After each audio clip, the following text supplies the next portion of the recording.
Es un gusto tener en los estudios a Liliana Brazincas, directora de Mujer y Salud del Uruguay, a Nicolás Iglesias, trabajador social, investigador de los temas religiosos. Bienvenidos a ambos, buenos días. Buenos días. Lilian, un fenómeno que se está viendo en el Uruguay, pero que está atravesando todo el continente. Estamos hablando de cuestiones que pasan en Brasil, en Argentina, en Perú, en Bolivia, y puedo seguir mencionando más países de nuestro continente, y es que en esta última década se han aprobado un conjunto de iniciativas legislativas que tienen una perspectiva de género, ideología de género, perspectiva de género. Bueno, ¿Cómo? A ver. Justamente lo que irrumpe en el continente, particularmente a partir del principio de este siglo, pero que se hace muy evidente en el 2013, es esta narrativa de la ideología de género, ¿no? Como una nueva narrativa con un concepto bastante vacío de contenido que reformula la manera de que grupos históricamente opositores a toda la agenda de derechos sexuales y reproductivos se reposicionan para volver a atacar sobre este terreno. Esto comienza, por eso fue la investigación. La investigación es que nos empieza a llamar la atención en varios de nuestros países que irrumpen la misma manera y terminología de expresarse de estos grupos opositores, cambian sus estrategias en lugar de las históricas argumentaciones basadas en concepciones religiosas que siempre de alguna manera caracterizaron las posiciones antiaborto, por ejemplo, durante todos los años del siglo XIX, del siglo XX que se dieron estos debates, ahora adoptaban un discurso más laico, pseudocientífico, ¿no? Y que de alguna manera intentaba redefinir los viejos conceptos de manera moderna, ¿no? Y de una manera en donde ponía en aquellos movimientos, o pone en aquellos movimientos que han impulsado estas demandas como en una suerte de agentes foráneos que intervienen para imponer una ideología. Por eso el término ideología de género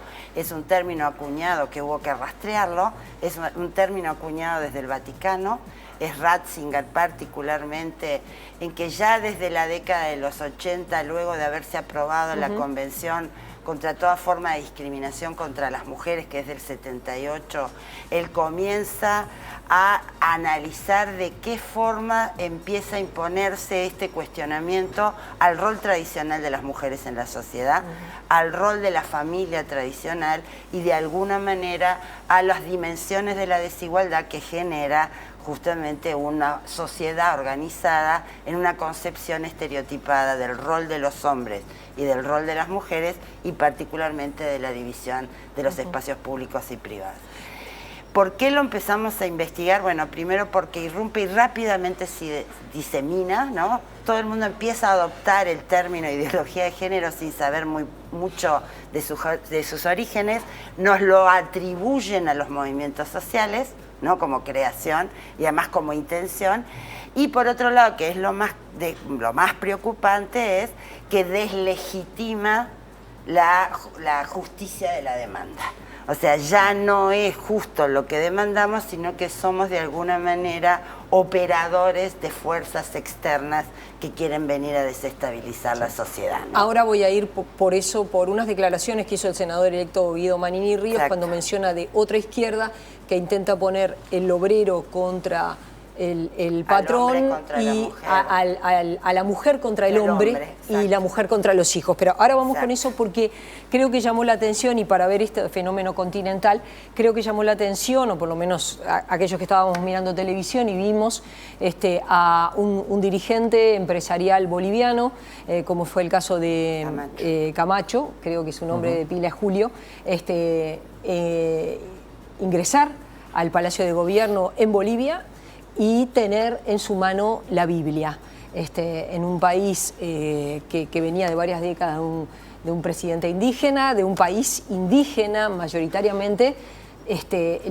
La primera referencia que aparece allí a la Biblia, y creo que el fenómeno religioso también está en lo que está pasando en este momento en Bolivia, Nicolás. Sí, en toda América Latina como que el fenómeno religioso ha vuelto de manos de los sectores más conservadores y han trazado alianzas, tanto sectores ultraconservadores católicos con sectores conservadores del mundo pentecostal evangélico, y que en el caso de Bolivia claramente utilizan todo el aparato simbólico, tanto católico como pentecostal. Aparece la Biblia, aparece la Virgen, aparece el Rosario y aparece mucha performance, o sea, performance digamos como mucha actuación o mucha demostración de religiosidad con oraciones, con alabanzas, con música de estilo religiosa.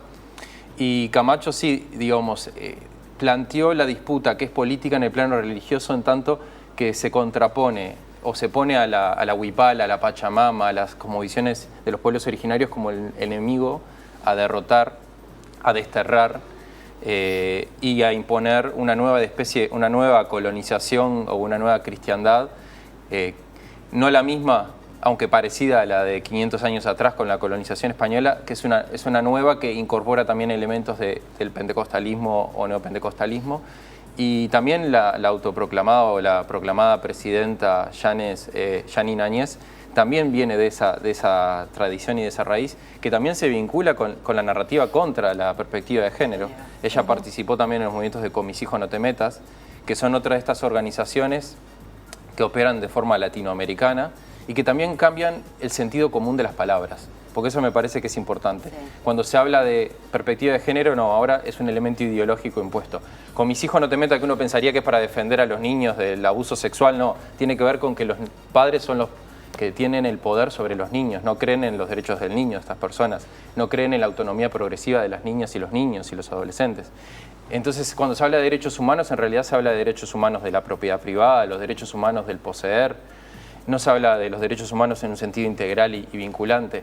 Entonces, estas narrativas defienden más o menos 3 o 4 elementos. Por un lado, la familia tradicional, el tema de la soberanía, que aparece mucho en el discurso tanto en Uruguay, de Cabildo Abierto, de la bancada evangélica, como en el discurso de Camacho en Bolivia y Trump y Bolsonaro, o sea, en todos los referentes de este movimiento a nivel regional.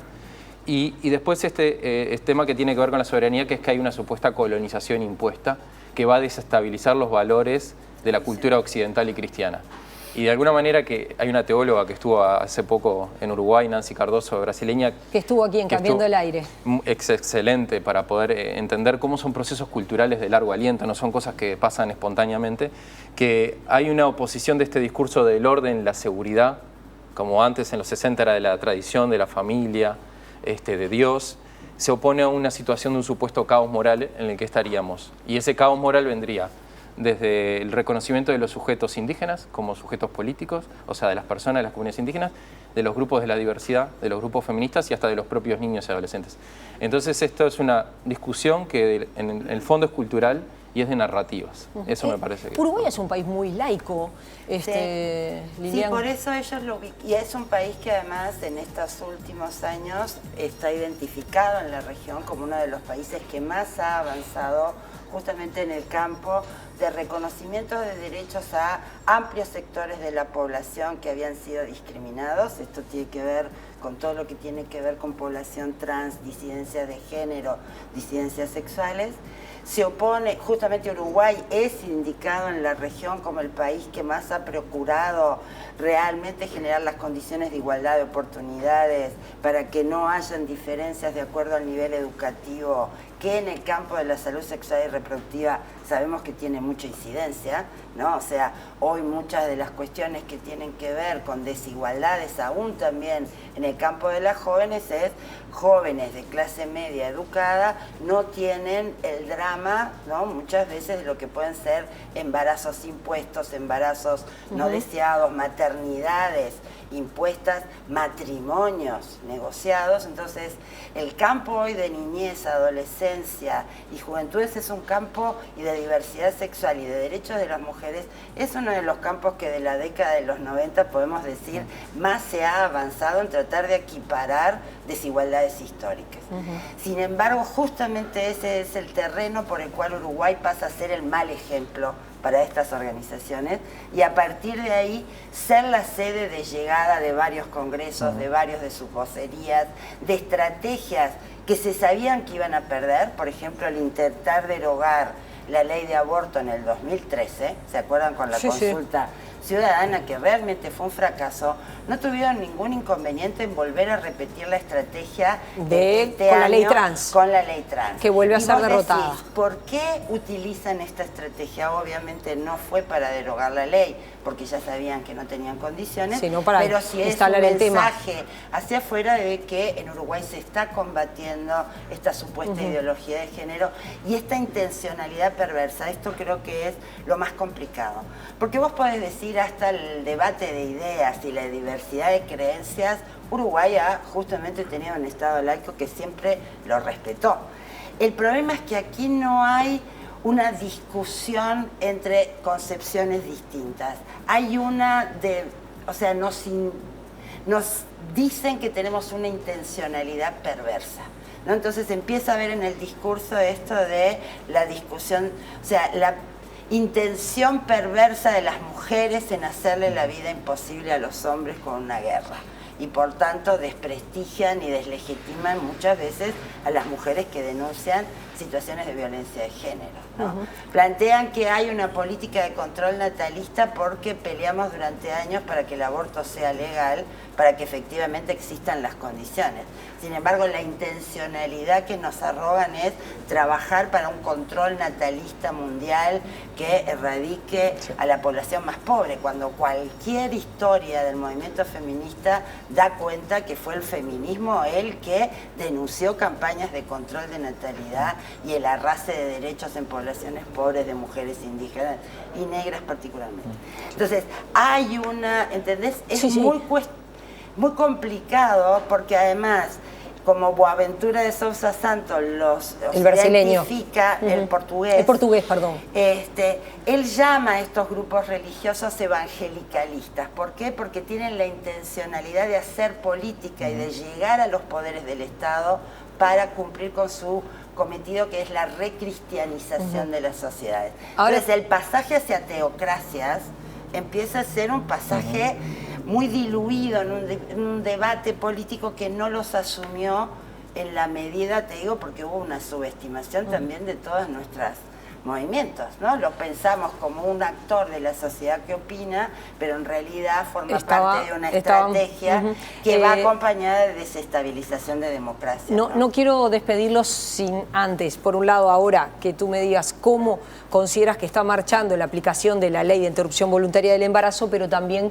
cómo se vio esta decisión que plantea Alberto Fernández, presidente electo de Argentina, que asumirá el próximo 10 de diciembre, que una de las primeras medidas que va a impulsar es precisamente la ley de interrupción voluntaria del embarazo. ¿Cómo han sido estos años de la presidencia de Mauricio Macri, ¿no? Bueno, la política argentina y la religión es para todo un capítulo aparte, porque tenemos un factor extra argentino que es el Papa Francisco. Y es interesante ver cómo ha jugado un rol. Por un lado, Macri apostó todas sus fichas, podemos decir, a incorporar personas del mundo evangélico conservador en sus listas. Incluso se generó un partido confesional en Argentina, el partido NOS, para defender los valores o los grupos pro vida, que tuvo un rotundo fracaso en términos electorales. Y el kirchnerismo, de alguna manera, siempre jugó con un diálogo más con Francisco. Entonces ahí habrá que ver, yo ahí me pongo un paréntesis, de cuánto puede avanzar esa ley. Creo que mucho va a depender de las mayorías parlamentarias. De las mayorías parlamentarias y sin duda que el movimiento feminista ha posicionado el tema. Sí. Y en este momento Argentina parte de la discusión se divide entre pañuelos verdes y pañuelos celestes. Yo creo que obviamente con el respaldo presidencial de Fernández va a ser mucho más probable que se logre el proyecto de ley, pero no hay que olvidar que hay también otro juego ahí que en Argentina pesa mucho, que es el rol de la Iglesia Católica, donde el Estado argentino sigue teniendo un vínculo muy fuerte y una subvención muy importante. Y en toda la región también es un tema que lo veíamos con Colombia, con Bolivia, incluso el peso político de la Iglesia Católica ha ido perdiendo. Sí, en Colombia perdió el plebiscito del sí a favor de la paz. En Bolivia, no olvidemos que Evo tuvo un vínculo muy fluido con el Papa Francisco, que fue a visitarlo, intercambiaron símbolos y regalos, la encíclica a favor del medio ambiente, etc. Y en Argentina yo creo que los grupos también conservadores religiosos, que ahí se juntan, no hay que verlo como bloques, se junta el conservadurismo católico con el conservadurismo pentecostal y hacen una alianza que se muestra en las calles también luego. Te pido brevedad, pero Sí. ¿cómo se evalúa desde MISU que está funcionando la ley de interrupción voluntaria del embarazo en nuestro país? Bueno, desde MISU hemos monitoreado la implementación de los servicios desde el comienzo, ¿no? Entonces, una de las cuestiones es que efectivamente se instalaron los servicios de aborto y esto también ha funcionado y ha hecho que en estos años de legalización más de 50.000 mujeres han pasado por servicios legales. Creo que esto es una buena noticia. La mala noticia es que no están cubiertas en igualdad de condiciones todos los servicios en todo el país, porque la propia estructura de la ley no tuvo en cuenta que no teníamos profesionales suficientes para tener ese equipo interdisciplinario. Y otra de las cuestiones que también hacen a estos temas, en varios sectores del país tenemos servicios con 100% objetores de conciencia. O sea, profesionales que reniegan de dar este servicio aludiendo sus principios y creencias personales. Entonces es un tema que habría que afinar y que habría que rever. Habrá que ver si hay las condiciones políticos electorales, ¿no?, para justamente hacer los ajustes que permitirían atender lo que hemos llamado fugas del sistema. Y posiblemente, ¿no?, el próximo Parlamento, que tiene unas bancadas más conservadoras que el anterior y que comulgan en estos intereses contra la salud sexual reproductiva, posiblemente traten de poner proyectos que acorten las garantías de derechos sexuales y reproductivos. O sea, sin hacer futurismo, atención, ¿no? O sea, hay un sector conservador mucho más poderoso que en la Parlamento Parlamento pasado. Y que la coalición, pasado. incluso el documento de mujeres, no habla explícitamente de qué va a pasar con los servicios de salud sexual y reproductiva, y preocupa que en el programa de gobierno de Cabildo Abierto se hable explícitamente sobre atacar ideología de género. Con lo cual tenemos ahí una suerte de incertidumbre de cómo va a funcionar la coalición en este terreno.